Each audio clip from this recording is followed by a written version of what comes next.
Hi friend, good morning. कशा आहात तुम्ही सर्वजण मस्त आणि मजेमध्येच असाल.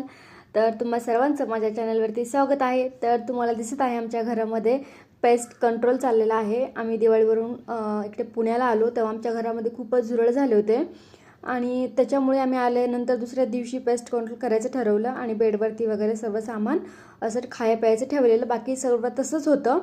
तर चला, ती दाखवली नाही सौदामिनी कुंकू लावा. तुमचं काय आहे? तुमचं लग्न झालं म्हणून तुमच्याकडे काय प्रूफ? काय प्रूफ आहे? लग्न झालेलं अंगठी पण आहे, एंगेजमेंट झाली म्हणून अंगठी घातलीच नाही तर पण काय संबंध? माझ्या आई बाप्पा घालायचं, तुम्हाला काय झाली करायला? माझ्या आई बाप्पाने घातली होती द्याकडे, घातली होती तुम्ही. मला पण नाही घातली. तुम्ही घातली होती, तू लपून ठेवलीस. लपून ठेवली? मग तेच ना, तू सगळं काय काढून ठेवलं, बांगडी नाही, टिकली नाही. हे बघा एवढं मोठं मंगळसूत्र